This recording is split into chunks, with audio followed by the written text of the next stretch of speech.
So I just came back from Japan, and this is how me and my friends spent our money. So we got 400 yen right here, so this is one machine. I'm holding a mic because I like to fidget and I like to hold things while I talk. Anyways, we spent 7 days in Japan, 5 of them was in Tokyo and 2 of them was in Osaka. And everything that we spent will be included from the moment we land in Japan until the very last few minutes until we get on that plane and take off. So as soon as we land, if we bought a bottle of water at the airport and the train or the transport into the city, that will all be included. Before we get started though, please share this video or comment, like if you want to. Any interaction with this video will help a lot. And if you don't want to hear me talking, everything will be timestamped. You can skip to the end of each day to find out the total for that day. Although before you skip, there are a few things I want to explain, especially with stuff like how I calculated the amount for transport. And I would like to say that the spending for each person can be totally different, depending on how materialistic you are or how much shopping you do on your trips, and how you like to spend your trips in general, whether you visit a lot of attractions and stuff like that. I can't speak on behalf of everybody, but I think that this is a very realistic kind of spending, in my opinion, especially for university students. Okay, so the way I calculated some of the spendings might be weird, like for example, transportation. So take this Suica card that I bought, for example. We bought this at Tokyo Station for 500 yen. The physical card cost 500 yen, but we paid 5,000 yen because 4,500 of it was in balance. In day one, underneath transportation, I didn't put down 5,000 yen right from the get-go, because instead I actually deducted how much we got charged as we went for transportation. So for example, because if I noted down the 5,000 yen on day one, and then each time we took transportation, which would have costed X amount of money, say for the end of day one, the amount of money we spent on transportation was 750 yen. I'm not going to add that to the 5,000 yen that I already put down, because then that would make the total for day one transportation spending 5,750. But I didn't pay 750 on top of the 5,000, it was deducted from the balance. So does that mean I should minus the transportation cost from the balance, which would have made day one transportation spending 4,250, which also doesn't make sense, because then why would it get cheaper? So instead, even though we topped up 4,500 yen on the Suica, the transportation will just be the amount that we spent that day for transportation. So on day one, we spent 942 yen on transportation, so day one will be 942 yen. I'm really sorry about that weird explanation, but the other things are that I will include the price of our Airbnb and the plane tickets at the total at the end of the video. But plane tickets can differ greatly depending on where in the world you're flying from, how long ago you booked, how many stops there are. So like that's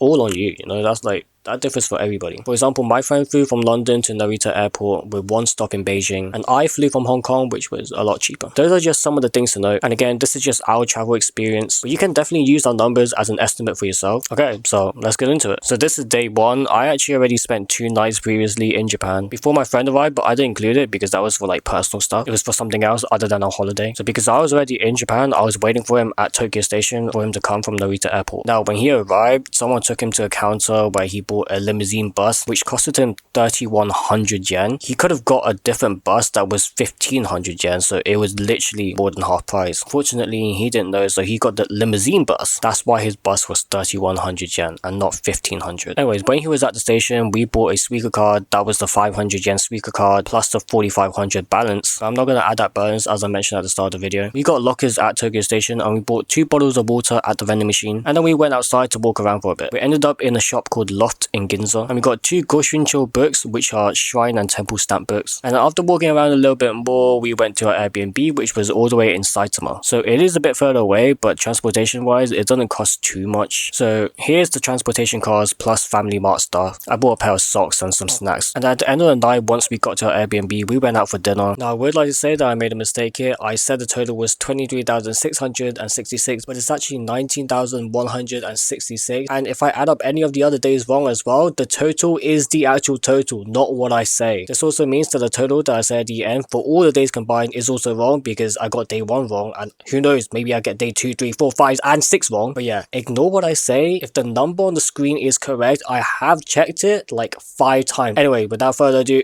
let's keep going. And that made our total for day 1 to be 23,666. I don't know if that's good or bad, but we didn't spend too much. It was mostly on transportation, food. The stamp books costed a little bit of money. And I guess there's also the lockers, 3 lockers, because I had 2 suitcases and he also had 2 suitcases. Anyway, that was day 1. This is day 2. So day 2, leaving our Airbnb to the train station, we stopped along a supermarket, and then we took the train to Shinjuku and we went to the National Gardens there. Entry was like 500 a person. And after spending some time in the garden, we left to go to the famous Your Name Stairs. And then along the way, we had lunch at a family mart. After going to Your Name Stairs, we took some pictures and then we took a train back to Shinjuku so that we could see the 3D billboards. I forgot what it's called, but it was the one with the famous cat. And then we also had dinner at Sushiro. And on our way to Sushiro, it started to rain. So after dinner at Sushiro, we got 2 umbrellas. With those 2 umbrellas, we walked to the train station. We got a train back to the B&B. We also went to a few convenience stores throughout the day, for example, that family mart. And on the way back to the B&B, we actually went back into the supermarket because it was at that time where everything was discounted. And I picked up a box of sushi for like 690. Anyways, our spending for day 2 was a lot better. It was almost half. It was 11,500. And I would say that's pretty good.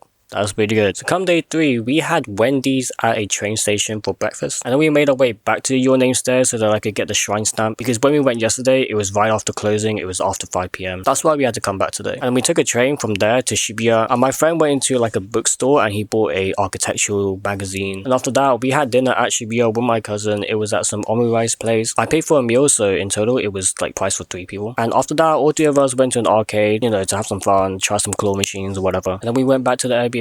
So for day 3, with all of our other spending and stuff, it was 20,027. The dinner that day definitely accounted for a lot of the budget. So day 4, we took a train to Meguro. I went there because I needed to pick up the keys from my place in Osaka, and that's why we spent 2 days in Osaka later. Now for breakfast, we had McDonald's, and then we took a bus to like a baseball batting place. We did a few sessions there, and then we walked our way to 2 different shrines. And at one of them, we got some shrine stamps, and then we went to Daiso afterwards, which was basically a dollar store. I needed to pick up some glue sticks because the stamp that we got from the Your Name Stairs place, they didn't do it in the book, they gave it on a piece of paper, so we had to stick that in. And we took a train to Shibuya where we had dinner there. This time we went to another sushi place called Kura. It was another one of those conveyor belt sushi places, but this time my cousin recommended it because she said it was better than Sushiro. This is the sushi place that has the slot for you to slide your plates in. After dinner, I went to a gacha place where I got 2 gachas, and then we made our way back to the B&B. We went quite far today, so transportation was a little bit more. Transportation and the food, dinner and the McDonald's was the main spending for today, and the total is 11,980. I don't think that's too bad for 2 people. Okay, so we are on day 5 now, and day 5 was a bit hectic. Our flight for Osaka was about 7 in the morning, so ideally we want to be at the airport at 5 a.m, but trains stop at night, so we waited for the first train in the morning and it takes 2 hours to get to the airport. We would basically be late, so instead what we had to do was take a taxi at night into Central, and then we spent the next few hours at the internet cafe, and then from the internet cafe we caught the first train in the morning to Tokyo Station, which we then got a bus to Narita, and that way we made it on time, but it was a lot more money. Once in Osaka, we got an Icoca card, which is basically a Suica card, but for that region of Japan. It was also 500 for the card, and we topped it up with like 4,500. Again, I'm not counting that balance, and I also forgot how much I actually put in there. Right when we landed, it was raining, so we had to buy an umbrella at the local supermarket. And while we were there, we also picked up some stuff for the house, like tissue, a dust brush, and some other stuff. We got a lunch at 7-Eleven, and then in the evening, we took the train into central Osaka to Dotonbori. We had dinner there, and we also went to Don Quixote afterwards to buy some stuff and souvenirs for our friends and family. After doing all that shopping, we took the train back. For day 5, we spent 48,027 yen. Taxi costed a lot, transportation costed a lot, the dinner was also a lot, and also the shopping was also a lot. That was our biggest day. On day 6, we got a bottle of water to start everything off. This was at like 12 in the morning, so carrying on from day 5 when we got back from central Osaka. On our way back to the house, we bought a massive bottle of water. And in the morning after sleeping, we went to an internet cafe to use the shower because my place didn't have running water, it wasn't set up yet. And we had to fly back to Tokyo that day, so we packed everything up and we went back to central Osaka where we got a locker for like a very short amount of time because we wanted to walk around. Eventually we got back on the train to the airport, and at the airport we had some food there before we went through, and after going to the gate I bought a drink and also used their massage chair. So the total for day 6 was 8,723. I think we had to make up for it on day 6, you know, we spent way too much on day 5. And now the last day, day 7. Day 6 and day 7 was a bit weird. So day 6 we were flying back to Tokyo, right? But the thing was our plane was delayed by 1 hour. So like when we arrived, it was day 7. It was 12 the next day. So day 7 started in the airport because we missed the last bus. The plane was delayed by like an hour. We had to wait there until 5 a.m. for the first bus. And while we were there, we got some dinner at 7-Eleven. And I also got like 2 gachas while I was there, I think. I forgot how much each one was, but generally gachas are around 300 per, so 600. After getting on the first train back, we went back to our Airbnb where we packed up, and then we left for central Tokyo because that was our last day in Japan. So at Tokyo Station, we dropped off our luggage. We couldn't find a locker that was available that was the right size for our luggage, so we had to pay like a little bit more to leave it at a luggage collection place. We dropped our stuff off because our flight wasn't until later that night, so we wanted to walk around. We got some Korean cold noodles at the station, and at the station there was a poker center, so I got some Pokemon cards. And I think I got like 2 more gachas. Yeah, I think I got 2 more gachas. I think they're these ones here. My friend got like a manga or a light novel. And then eventually it was that time where we had to go back to the airport. We took the bus, the 1500 yen bus for 2 people, so it was 3000. And then at the check-in counter for my flight, they said that my ticket didn't allow carry-ons onto the plane. That's weird because when I came to Japan, I was allowed. And I booked it on their website and I selected the exact same package both to and from Hong Kong and Japan. Anyways, they didn't let me, so I had to pay at the counter. That was a lot of money. And then right before lining up to board the plane, I also got a bottle of milk tea. So that was it. That was our final day. Day 7, we spent 27,707. It would have been a little bit less if I didn't have to pay for that check-in. But you know what? It's okay. And that was our trip from beginning to end. And that was like everything that we spent. Maybe I'm forgetting a few things, like very small things here and there. So honestly, it's probably like plus minus 1,000 yen. So I'm not off by too much. So this is still very, very accurate. It's just that the last 2 days or so of the trip was a bit hectic. So I might have forgotten some things here and there. But these are the final numbers.